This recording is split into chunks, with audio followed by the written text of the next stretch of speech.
আমি অনিন্দিতা চলে এসেছি নতুন আরেকটা ব্লগ নিয়ে। তবে ব্লগের শুরুতেই আজকে সবাইকে জানাই নববর্ষের শুভেচ্ছা এবং অভিনন্দন। বড়দের জন্য আমার প্রণাম, ছোটদের ভালোবাসা এবং তার সঙ্গে আমার সমবয়সীদের জন্য অনেকটা নতুন গল্প নিয়ে আবার চলে এসেছি। তাহলে চলুন ব্লগটা শুরু করা যাক।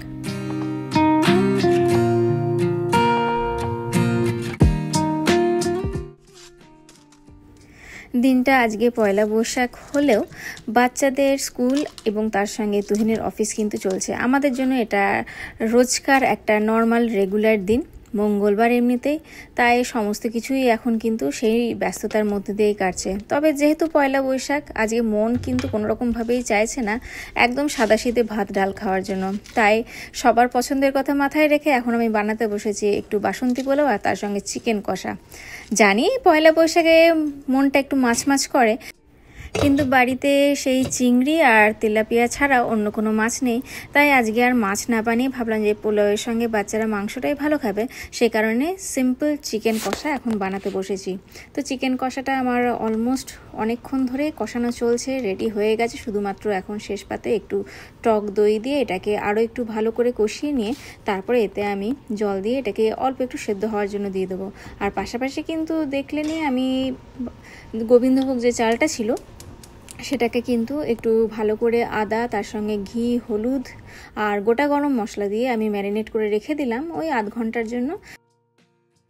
আর ততক্ষণে আমি একটু আগের থেকে আলাদা করে একটু ঘিয়ে কিশমিশ আর তার সঙ্গে কাজুটা ভেজে তুলে রেখেছিলাম। এরপরে সেই ম্যারিনেট করা চালটা দিয়ে একটু ভালো করে নেড়ে ছেড়ে যতক্ষণ না চালগুলো একটু ট্রান্সপারেন্ট হচ্ছে, তারপরে ঠিক যতটা পরিমাণ চাল নিয়েছিলাম ঠিক তার দ্বিগুণ পরিমাণ আমি জল এগুলোকে আলাদা করে আমি কিন্তু মাইক্রোওভেনে বেশ ভালো করে গরম করে নিয়েছিলাম। তারপর সেই জলটা দিয়ে আর এই সময়ে কিন্তু পরিমাণ মতো নুনটাও এতে একেবারে অ্যাড করে দেবো। তারপরে সেটাকে ঢাকা দিয়ে ওই মিডিয়াম আঁচে আমি 10 মিনিট মতন একটু রান্না হতে দেবো।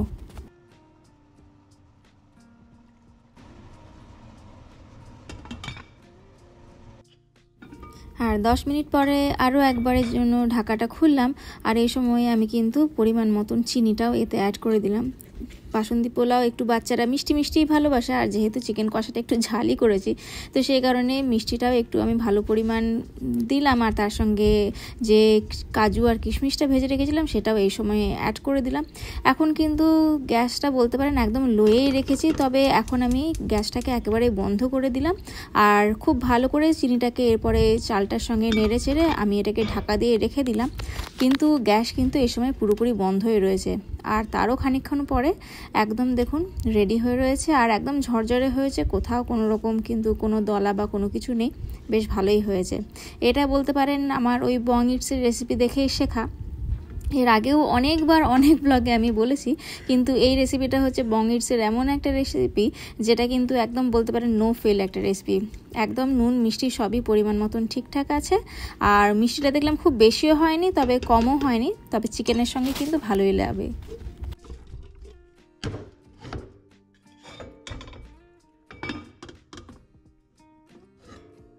রেন কেমন হয়েছে খেতে? কেমন হয়েছে খেতে? তুই কেমন হয়েছে খেতে? অসাম অসাম, মানে বাসন্তী পোলাওর সঙ্গে চিকেন কষা অসাম অসাম। খাও, রনও খাচ্ছে মানে ভালোই হয়েছে, মানে ঝাল হয়নি তার মানে, বুঝলি? তুই কি মশলা দিয়েছিলি ওদের মশলা? অল্পের মধ্যেই কিন্তু খাওয়া দাওয়া এখন জমে গেল।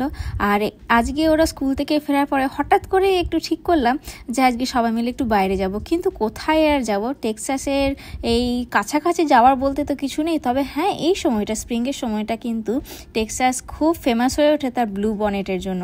ব্লু বনেট হচ্ছে টেক্সাসের বলতে পারেন একটা লোকাল জাতীয় ফুল, যেটার জন্য কিন্তু টেক্সাস বিখ্যাত। সবে মিলিয়ে টেক্সাসে দুটো জিনিসই রয়েছে, এক হচ্ছে রোডিও শো আর এক হচ্ছে এই ব্লু বনেট। তো এই দুটো নিয়েই আমরা সন্তুষ্ট। তবে সেই ব্লু বনেট দেখতেই এখন ঝোঁকের মাথাতেই বলতে পারেন বেরিয়ে পড়লাম। কালকে কিন্তু বাচ্চাদের স্কুল আছে, তুহিনেরও অফিস আছে, কিন্তু তা সত্ত্বেও যেহেতু একদম বাড়ির থেকে বলতে পারেন 45 মিনিট মনে হয় ম্যাক্সিমাম লাগবে আমাদের যেতে, আর ফিরতেও সে সময়টা লাগবে। আর ওখানে 1 ঘন্টা কাটালেও ওই মোটামুটি ধরুন আলো থাকতে থাকতে আমরা ফিরে আসতে পারবো। এমনি কোনো নির্দিষ্ট গন্তব্যস্থল নয়, তবে ওই রাস্তার পাশাপাশি বলতে পারেন না একদম বিস্তীর্ণ জায়গা জুড়ে ব্লু বনেটগুলো এই সময় হয়ে থাকে। আর শুধু ব্লু বনেটই নয়, ব্লু বনেট তো ধরুন নীল রঙের একটা ফুল, সেই রকমই আরও নানান ধরনের ফুল, আমি হয়তো সবকটার নামও জানি না, বেশ এক একটা জায়গা জুড়ে কোথাও একটু অরেঞ্জের প্যাচ, কোথাও আবার একটু পার্পলের প্যাচ। মানে এই সময়টা টেক্সাস খুব সুন্দর হয়ে ওঠে।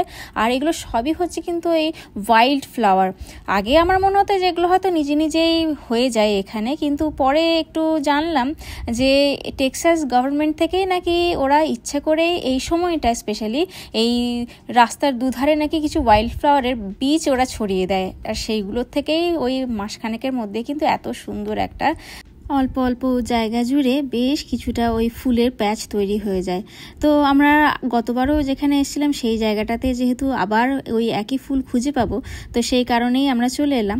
আর এই জায়গাটার নাম হচ্ছে ওই বলতে পারেন সাইপ্রেস থেকে প্রায় ওই 35-40 মিনিট দূরের একটা জায়গা, ছোট্ট একটা সিটি, নাম চ্যাপেল হিল।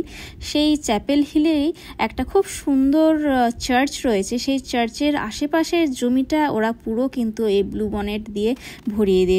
তাহলে চলুন, এই সেই সুন্দর একটা চার্চ, আর এর পাশেই কিন্তু দেখতে পাচ্ছেন একবার গাড়ির ভিড়। এতটা কিন্তু আশা করিনি যে এরকম উইকডেজও মানুষজন আসবে। দেখুন এই সমস্ত পার্কিংটাই কিন্তু ওই ব্লু বনেট প্রেমীদের পার্কিং।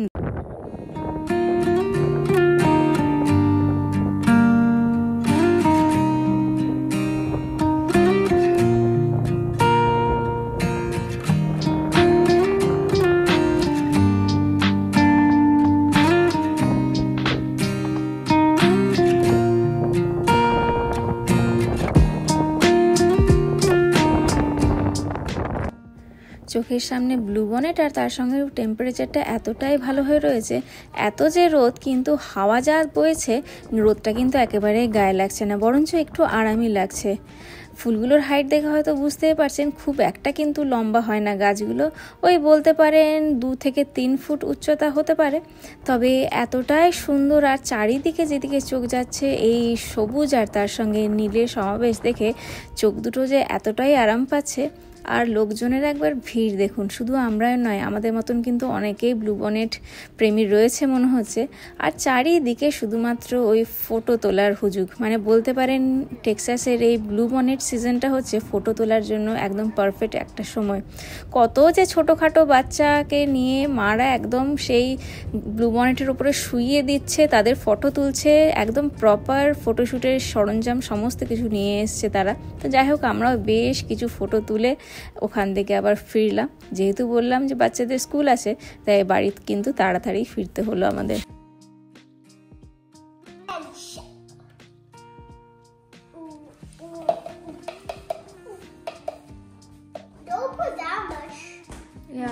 হ্যাঁ, ফোন নিয়ে নে, বেশি দিলে ওর টক হয়ে যাবে।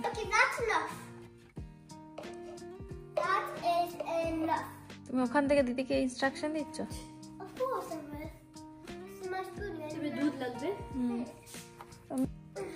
3/4 cup.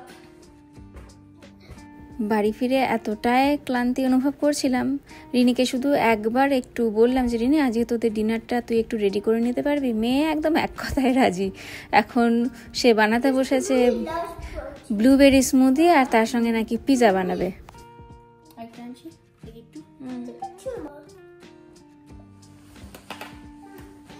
What else? 1 teaspoon vanilla extract আছে ওখানে। তুই জানিস কোথায় আছে? দিদি সব জানে কোথায় কি আছে। ওটা অতটা দিস না, একটু কমিয়ে দিবি বুঝলি। ফ্রেশ ব্লুবেরির সঙ্গে পরিমাণ মতন দই, দুধ, তার সঙ্গে চিনি আর অল্প একটু ভ্যানিলা এক্সট্রাক্ট দিয়ে ও তৈরি করলো ব্লুবেরি স্মুদিটা। ঘোরাতে হবে। হ্যাঁ হ্যাঁ, ধরে ধরে ঘোরাও। হ্যাঁ, টার্ন করলে অন হয়, টার্ন করলে বন্ধ হয়ে যায়। ঠিক আছে, হ্যাঁ বন্ধ করে দাও। এবার দুটো গ্লাস ওখানে। কি সুন্দর কালার না? কালারটা তো হ্যাঁ খুবই সুন্দর, তো ড্রেসের সঙ্গে ম্যাচ হয়ে গেছে। ওখানে দুটো গ্লাস বার করো ওখানটা।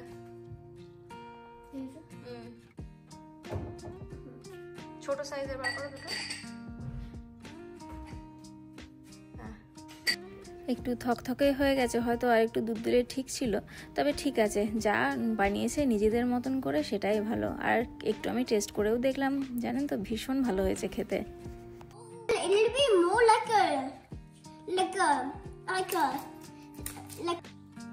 just a shade.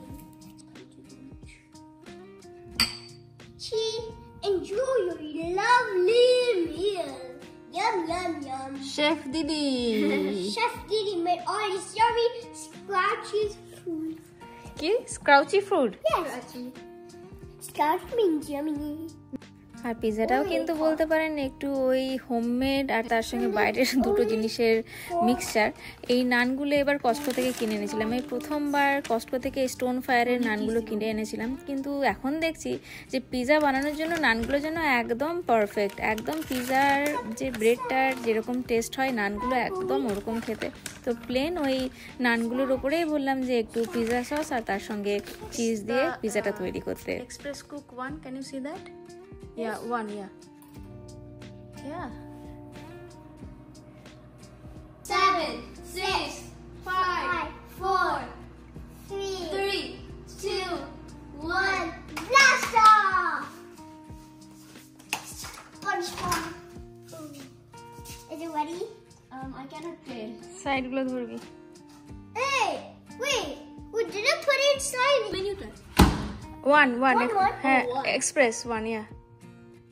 Yes, good job. Again, 59, 58, 57, 56, 55, 54, 53, 52, 51, 40. ভালোই হয়েছে কিন্তু দেখতে নিন। একটু এতে ভেজিটেবলস পড়ে গেলে আরো ভালো হতো। 46, 45. তুমি কোন স্কুলে যে পিজাতে অ্যাড হয় না, ওরা গ্লু দেয়, হ্যাঁ, ওরা জানি। বাড়াতে, কিন্তু আমার কাছে রিয়েল হয়েছে। I went to already. এরকম করলে ভালো তিথি হাতি করবে। তাহলে আজকের মতন বিদায় চেয়ে নিচ্ছি। আবার পরবর্তী ব্লগে খুব তাড়াতাড়ি ফিরে আসবো। ততক্ষণের জন্য সবাই ভালো থাকবেন আর সুস্থ থাকবেন।